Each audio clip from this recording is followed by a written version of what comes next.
Today's episode of My Podcast Story, we have Gordon Firemark, widely recognized as the podcast lawyer. Gordon is the producer and host of the popular podcast Entertainment Law Update, which has been enlightening listeners since 2009 on the intricate legal landscape of media and entertainment. With a rich background in media, law, and a degree in radio, television, and film, Gordon combines his legal expertise with a passion for teaching, sharing invaluable insights on copyright, trademark, and the business side of podcasting. He also imparts his knowledge as a professor at several prestigious institutions, including Columbia College, Hollywood, and Pepperdine Law School. Gordon is here to share his inspiring journey on how he built his show from the ground up and how he's using his platform to empower creators in the ever-evolving digital landscape. Tell me your name, the name of your podcast, and what your podcast is about. Well, hey, Wisdom, thanks for having me. I'm Gordon Firemark. They call me the podcast lawyer, and I have a couple of different podcasts. One is called Entertainment Law Update that I've been doing for, I'm in the 17th year now. We started it in 2009. Is that 16th year or 17th? Anyway, and the other one is called Legit Podcast Pro. I am an entertainment lawyer who serves folks in the creative communities, and both shows, one's aimed more for the other lawyers. The update is a sort of high-level legal discussion, and Legit Podcast Pro is meant for creators so they can understand the legal frameworks and boundaries and get some tips and strategies from my weekly show. Wow. You started Entertainment Law Update 17 years ago. Yeah. Then Legit Podcast Pro. How long has that been? That one's been going for about 3 years now, on and off at the beginning, Okay, but that's now pretty new. steadily every week. Yeah. Well, great question. So I've been practicing entertainment and media law for about 33 years now, and sort of midway along that road, I was looking for a better way to market my own practice. And I had been following a television and radio guy named Leo Laporte, who had a television show that eventually went off the air. And when it went off the air, he started up a podcast, and that later became a podcast network called Twit, This Week in Tech. And Leo is one of the trailblazers, I guess you could say, in the podcasting community. When I saw what he was doing, I thought, oh, that's really cool. And because I had a background in audio production myself, I went ahead and tried to emulate him and started up a show. Here we are. Yeah. Okay. So you were kind of inspired, and you're like, okay, I could do this type of podcast for my own version of my own industry. And for me, podcasting is easier than sitting down and writing blog posts every week and doing the other kinds of things that lawyers do to market themselves, getting up and speaking at seminars and things like that. And I still do some of those things. But the podcast is sit down, pick a topic, talk about it on the microphone, and Entertainment Law Update really is about educating other lawyers and sharing the expertise, and that their expertise rubs off on me and mine rubs off on them, and it's great reputation building, and I get a lot of referrals from folks who listen to the show, so it's been good for business. Well, just before we go into the details regarding the story of the podcast, did you always start? Is your podcast audio and video, or just audio only? Well, Entertainment Law Update started out audio only, as all podcasts back in the late 2000s were. And we just recently, actually just middle of last year, we added video to our production process, mainly because my co-host is a Texas-based woman lawyer who does music law. And she actually finally persuaded herself that it was worthwhile to get made up and dressed and all the things that women do to look good on camera. And men generally don't have to do quite as much. So it's been easier for me. But the other show. Yeah. Go ahead. How's the YouTube going? The YouTube's going well. Not huge viewership or listenership, but the thing that YouTube brings to the party that podcasting really struggles with is discoverability, because YouTube has this brilliant algorithm that really shows folks what they're interested in and more of the things that they care about. People find us on YouTube that wouldn't otherwise have found us just searching for a podcast. And so we're able to put ourselves in front of a different, broader audience that way. Oh, okay. Can you like give us a sense of what the numbers are looking like right now for YouTube Oh gosh, I don't look at the stats all that carefully because I'm doing it as much from my own passion as generally? possible. But I would say we have a few hundred to a few thousand downloads per episode in the first 30 to Wow. 60 days. Or I shouldn't say downloads, but views on YouTube. And Yeah, I get what you're saying. between the audio, which is about 2,000, and the video, the YouTube numbers aren't as big as that, but it seems to be increasing every month. So we're excited. Wow. Well, that's nice. You said like last year, and for the legal podcast, podcast pro, what Legit. exactly is that podcast about? Okay. So Legit Podcast Pro is aimed directly at the podcasting and YouTube creator community, the modern digital entrepreneur, I guess you could say.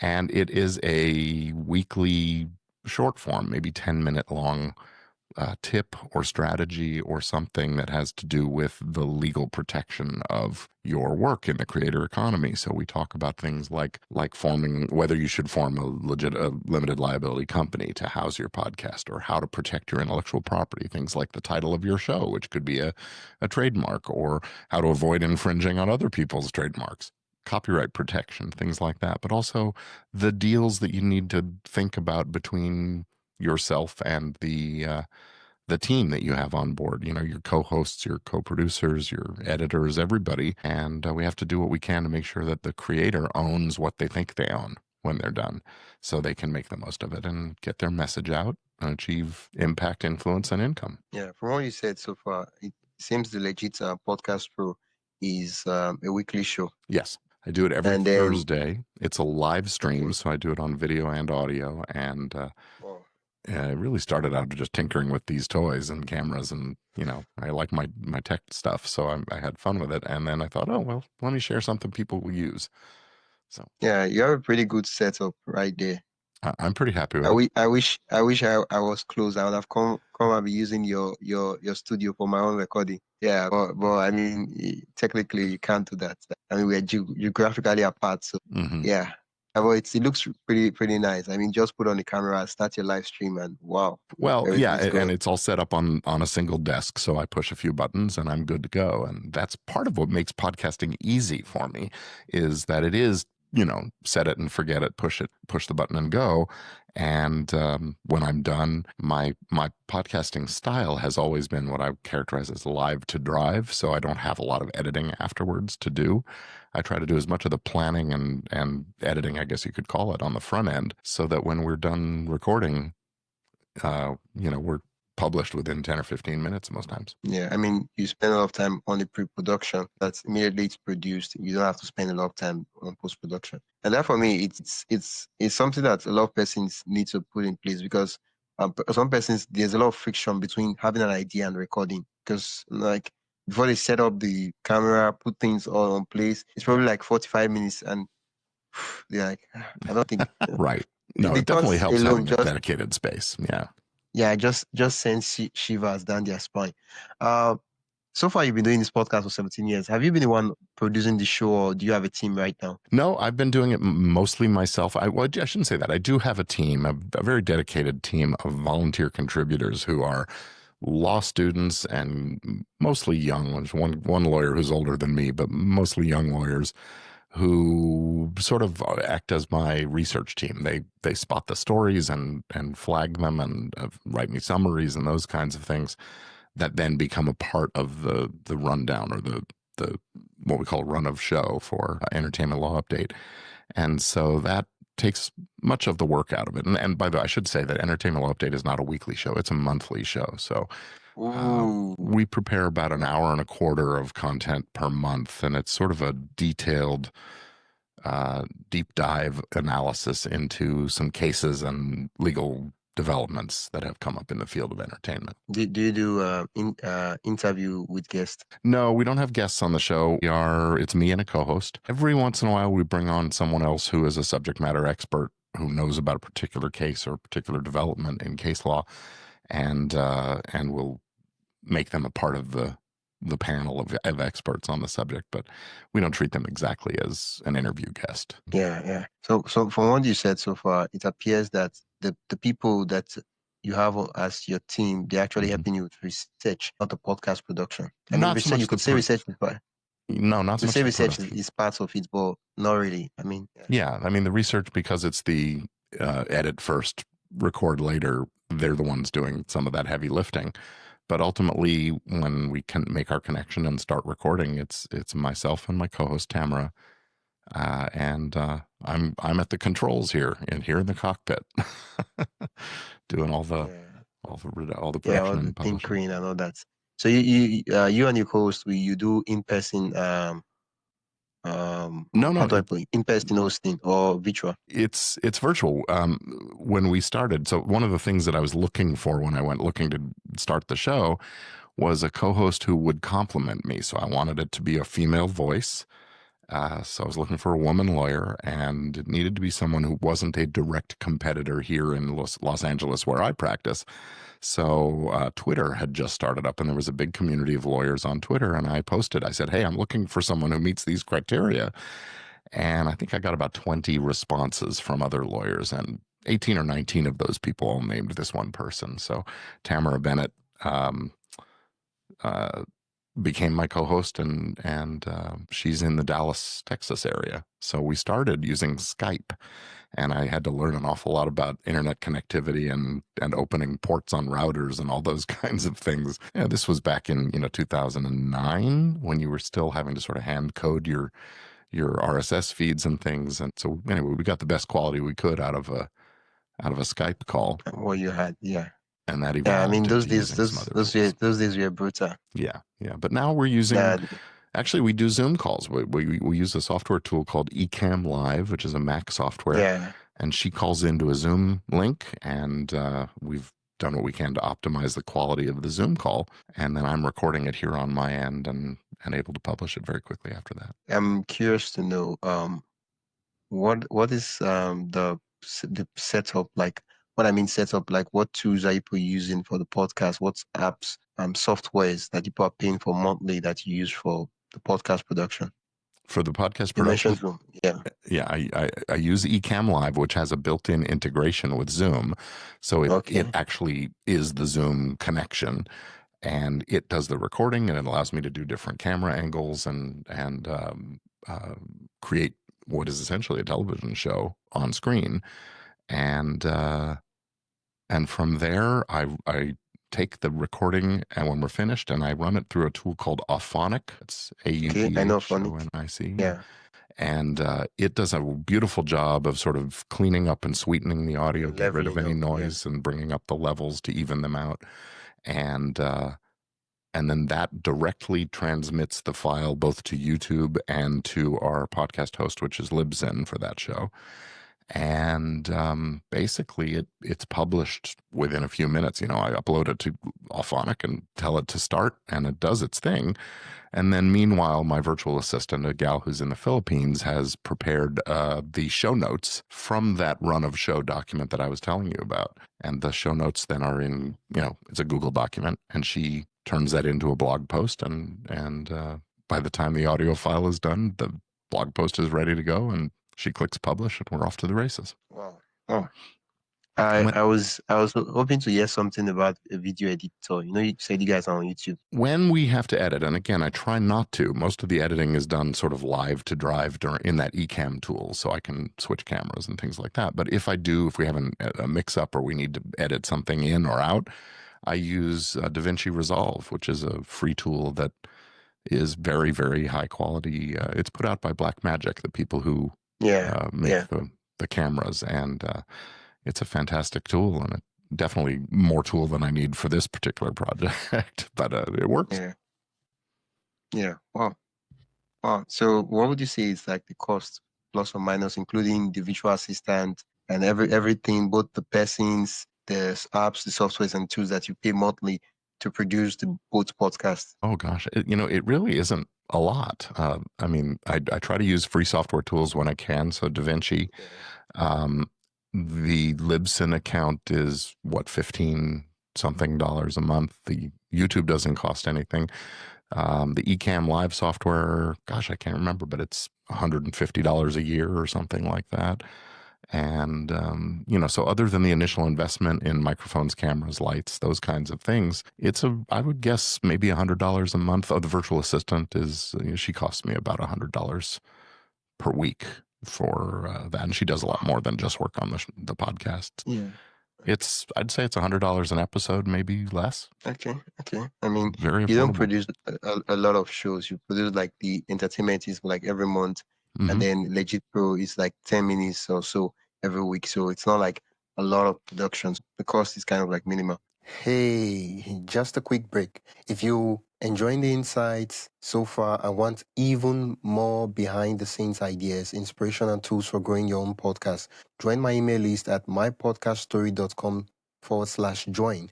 That is mypodcaststory.com/join. You get access to helpful resources, exclusive updates, and the kind of stuff I only share with my email subscribers. Whether you're starting out or already podcasting, there's something valuable waiting for you. Head over to mypodcaststory.com/join and subscribe. Now, back to the episode. Yeah.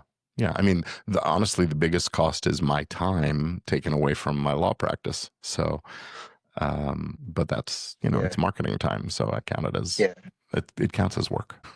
Yeah, it's a good thing you mentioned that, because I was going to ask you, how does that tie into your professional practice? Have you been getting clients from the podcast? I mean, the podcast is for lawyers, but have you been getting clients from the podcast itself? Yeah, no, I have.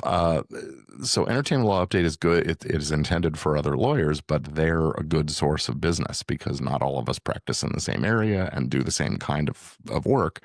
So I do get a fair bit of referral business through people who know of me or have heard of me through the podcast. But also, because each episode of the podcast is on my law firm website, anybody who comes looking, first of all, the show notes are rich with the keywords, so it's good for SEO. And we try to work on the titles to keep them good for SEO as well. So folks who happen to be searching find me and they see the episode and they can hear and see me smiling and decide that I'm someone they like. And, they have to know you, like you, and trust you. So I think I'm 2/3 of the way there just by putting out a podcast episodes. And then Legit Podcast Pro, because it's targeted at that audience.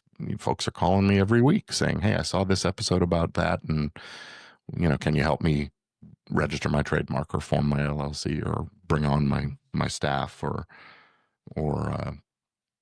sign the deal with this network or advertiser or something like that. And so it's been great. Yeah, I would love to. You've been doing this for 17 years, for a pretty long time. I mean, if you had a child when you started this podcast, that child will be probably looking, how children grow so tall that they are looking down on you.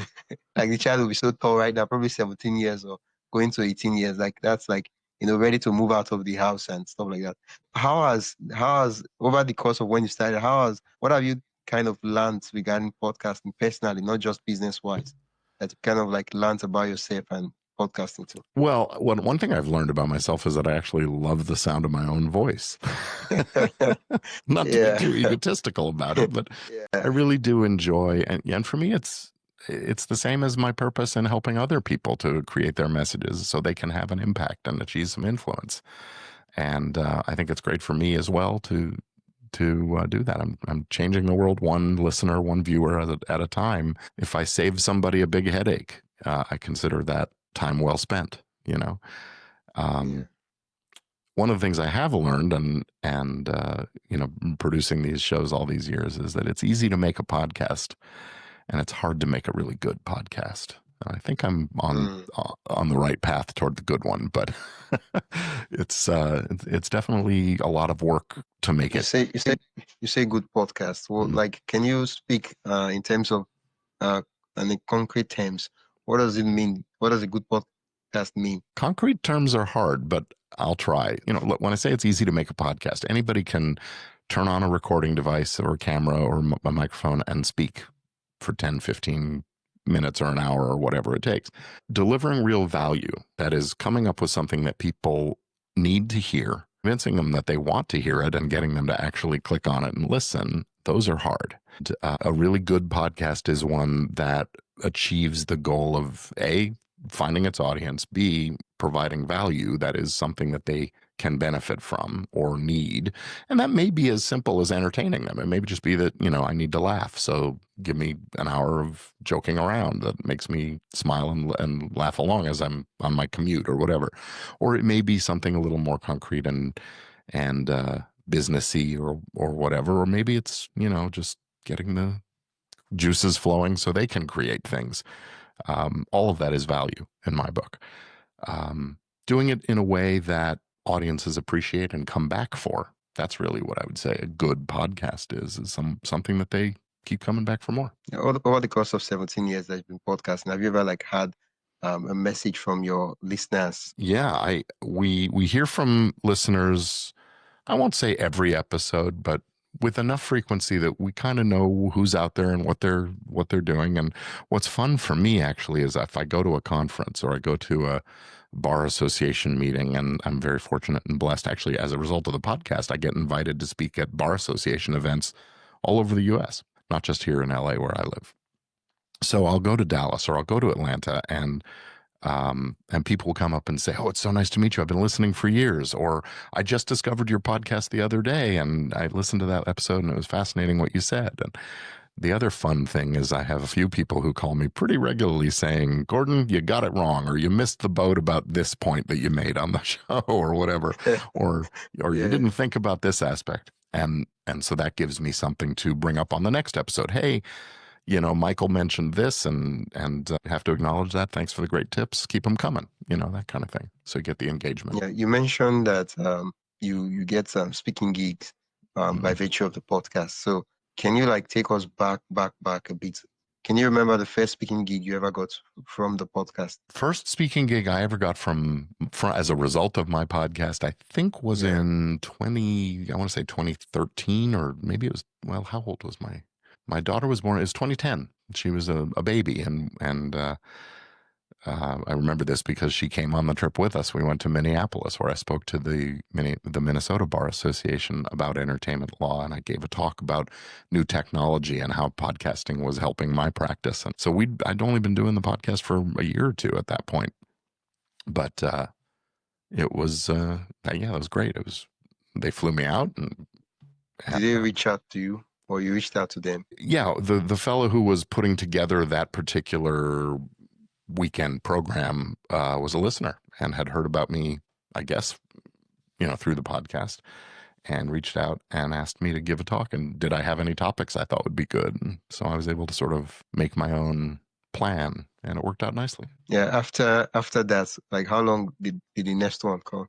How long did it take for the next gig to come? Well, I started seeking out opportunities to speak in, conferences and things like that. As I'd say 2011, 2012, I published my book, which is about podcast law, the podcast blog and new media producers legal survival guide. I launched it at it was called Blog World New Media Expo back in 2011, I think it was. And so I went looking for the opportunity to be there and speak to folks and hand out copies of my book and that kind of thing. And that led to some reviews, and then more people asking me to come do an interview about that and be on podcasts as an expert about those kinds of things. And it sort of snowballs. But since then, I've 2 or 3, maybe 4 times a year, I go speak at a conference or a bar association or something like that, and always looking to do more. Yeah.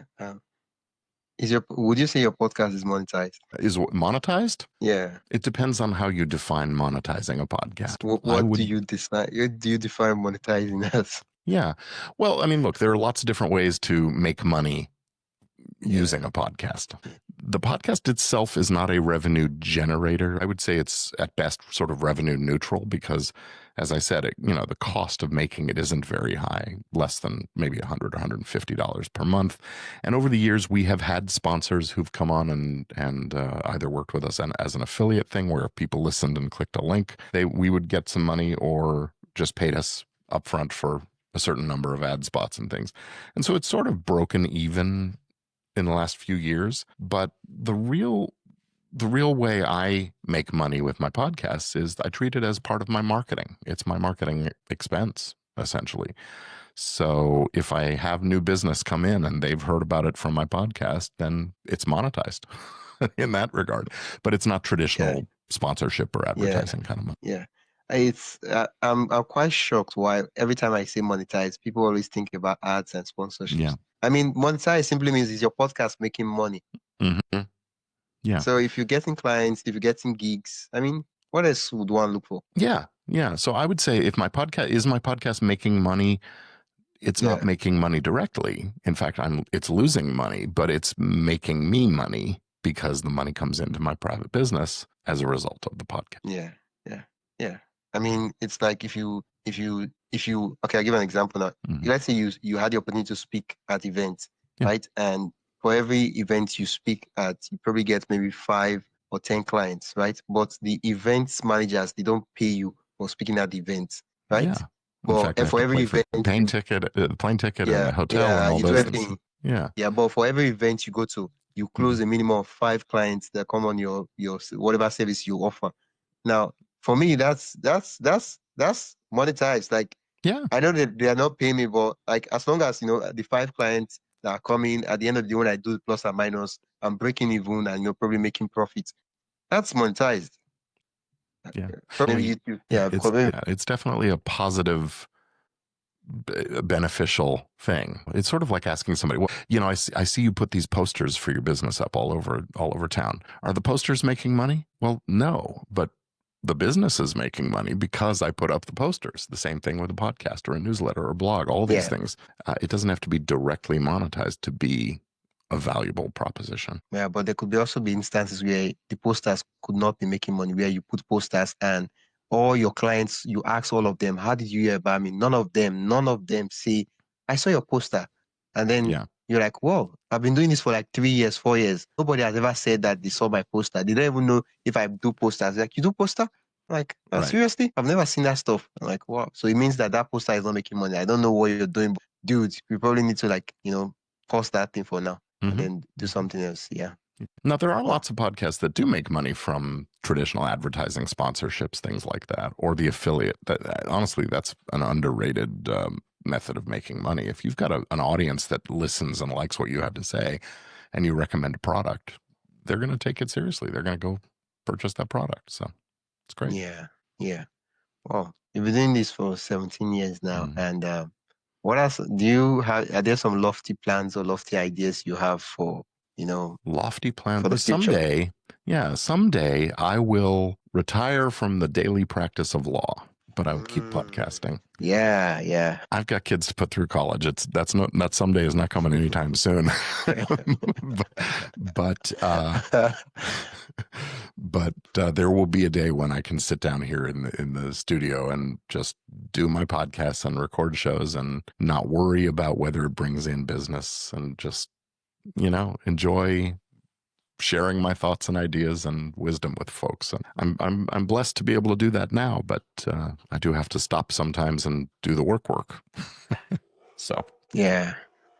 It appears the dog decided to join us on the podcast. yeah, what's happening is the cat is in the office here with me. He was on the desk a second ago, and now he wants to leave. So hold on one second. Yeah. Oh, no problem. Yes, so that's one of the things about being in a home-based office / studio is all of the coworkers have their own voices. Yeah. My exactly. coworkers are 3 cats and 2 dogs and the Wow. rest of the family. So Yeah, usually when my guests they have cats, for some reason they like to see who they are talking to. So usually they stand close to the camera and they're looking and I'm like, what's happening? What's going on? They want to see, okay, who is he talking to? Mhm. Is he- Mhm. I yeah, for remember. me Yeah. it's kind of weird because because from the perspective of a cat, you're just sitting down, you're talking to yourself. Yeah. And then they're kind of curious, like, what's going on here? What's he doing? Right. Well, Yeah. I usually throw everybody out of the office when I'm about to record something, but the cat was sleeping over in the sun, and what happened was the sun shifted a little bit, and so he decided to get up. Bear with me one second. Now he's really bad. Okay. I'm sorry, I unplugged my earbuds, so just have to. All right, we're just going to keep going. I apologize. So we're back. Yeah. That's what we call foreseeable circumstances. I think in law there's a term they call it. Yeah, I've forgotten. Why am I forgetting the word? Yeah, you are into a contract, but you say there's a word they call it. I've forgotten the word. Because of that thing, which is unforeseeable. Oh, the force contract can be majeure broken. clause. Yeah. Force majeure. Yeah, Right. that's the word. Yeah, exactly. It's bound to happen. Like, if nothing is bind or set in stone, a lot of unforeseeable things can happen. Yeah. Okay. We're talking about it, and you're like, okay, you have a time where you would probably just retire and focus on the podcast itself. And I mean, that itself, I think probably if you no longer practice, doing client work, or maybe you no longer have a firm where you are like getting clients to, probably you're not the one practicing, but you have a firm that you're feeding clients to, then you could probably turn into a media business. Yeah. Yeah. I mean, that's certainly what I help my clients do these days. So it wouldn't be too far of a step. Maybe something to focus on is building that. Wait. behind You me. do podcast production for your clients? No. I help clients build their businesses with the legal and contract structures and those kinds of things. Okay. Because I was curious. I was thinking maybe you do podcast production. No. The podcast production is limited to my own podcast. Okay, so just out of curiosity, for the past 17 years, have you ever had to help someone kind of like set up their podcast, or kind of like help them get started? Yeah. So one of my side hustle businesses a few years ago was I created an online course to teach other lawyers how to have a podcast.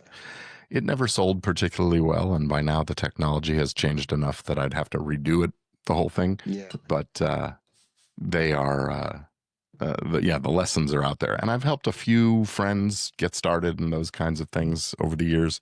But I don't have the patience to help people figure out how to plug in a microphone, that kind of thing. Man, know thyself. Wow. Oh my God. Wow. I was like, I mean, you've been doing this thing. The funny thing is that when you've been doing something that long, right? What happens is that what you forget that what is common to one is not common to all. You're like, Yes. dude, what do you mean you don't know where to plug the mic? Right. It's the curse of knowledge. We forget that something we do sort of automatically doesn't come naturally and automatically when it's the first time you're doing it, or even the 10th time you're doing it. So yeah, I mean, every business has its own kind of debt. You just have to choose the kind of debt you want to want to deal with. I mean, practicing law and dealing with clients and all that, it has its own debts too. And then podcast production, the little debts too. But you just have to choose which one am I willing to tolerate and handle and deal with. It's not really a matter of, okay, this one is clean, this one is this. Every business has its own dirty stuff. Yes, indeed. Yeah. Wow. Okay. You started this legit podcast pro 3 years ago, and I just want to know why did you start on? Because I get the entertainment law updates. You started that because you kind of were inspired by This Week in Tech, and then you started something in a similar industry, and now it's helping other persons, and it's also helping you as a marketing channel for your practice. Why did you start Legit Podcast? Or why do I keep calling it Liga? Legit Podcast Pro. Well, Legit Podcast Pro sort of was an evolution. So before I was doing that, I was tinkering with these live stream tools and going live on YouTube video and Facebook and LinkedIn and all these other platforms. Excuse me. Yeah, I was doing that live streaming it started sort of in the pandemic. I was looking for a way to just connect without, beyond the doors of my house. And I was doing it more just to talk about what's going on in the world and how to stay focused and enjoy life despite being locked up in our houses and things.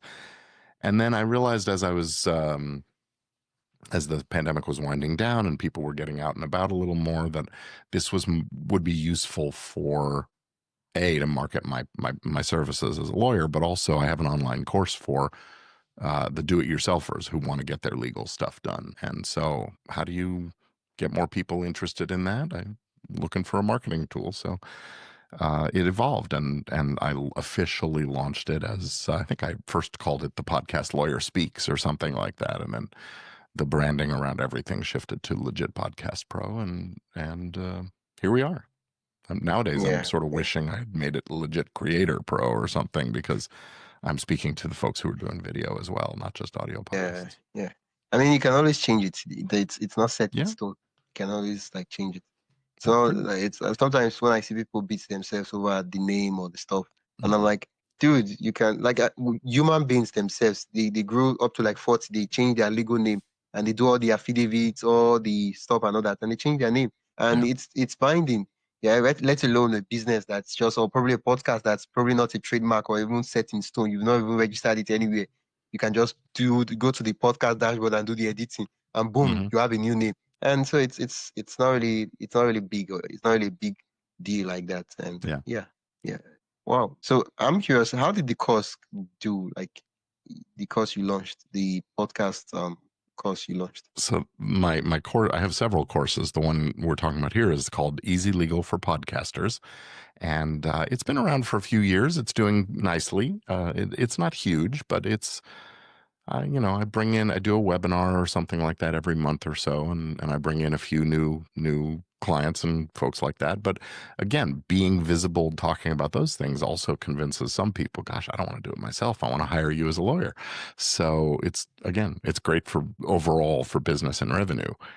The course itself is it's a lot to chew. It's a big bite to chew all at once. But there are those folks who just don't have the resources to hire me to do it for them, but they have the time to do things themselves, and I want to give them an opportunity to learn what they need to know and the how to do it. So I've created these video lessons walking them through the process of starting and forming your limited liability company or corporation, or signing up with co-producers, or bringing on your co-host as an employee, or as an independent contractor, and forming, protecting your copyrights and registering your trademarks and all those kinds of things. And I think it's really valuable stuff, and a lot of folks getting good value out of it. And the best part for me is that I do a monthly conference call with the members of the group, and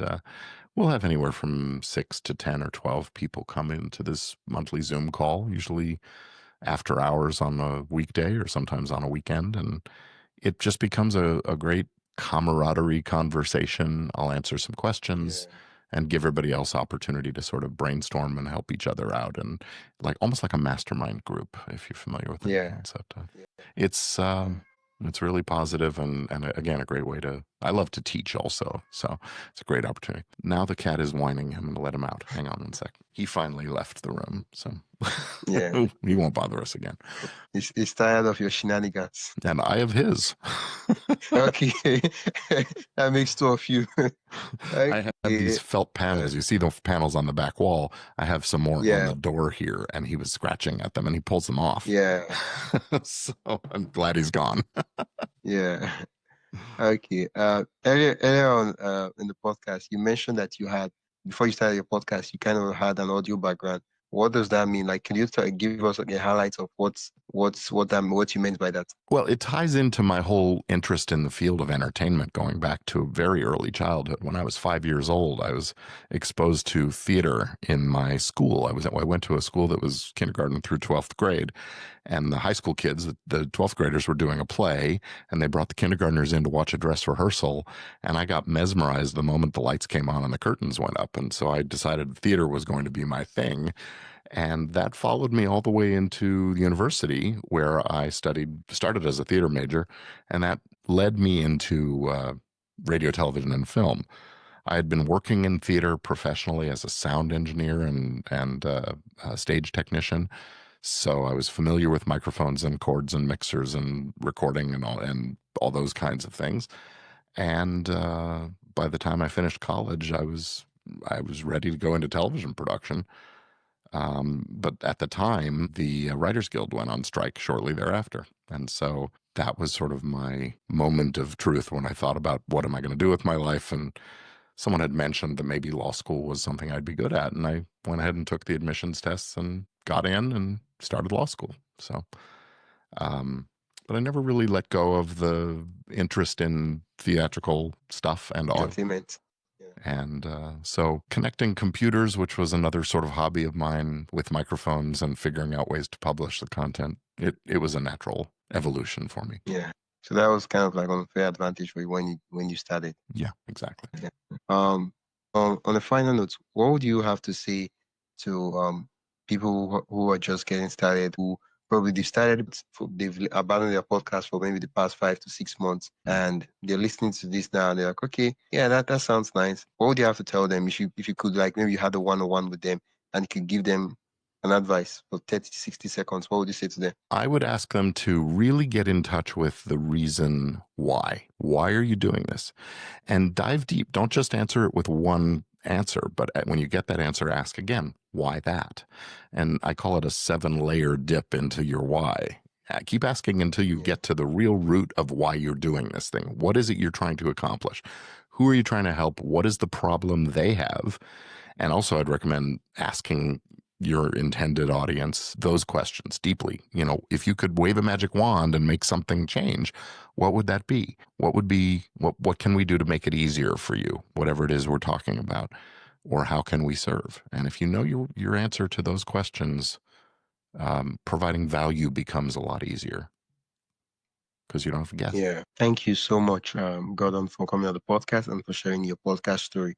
Where can listeners learn more about what you do and your podcast? And yeah. Yeah, the central clearinghouse for all of the stuff I do is my name, gordonfiremark.com. So head on over there. You can follow me on social media, on YouTube and LinkedIn and Facebook. G Firemark is the handle. On Instagram, it's Gordon Firemark.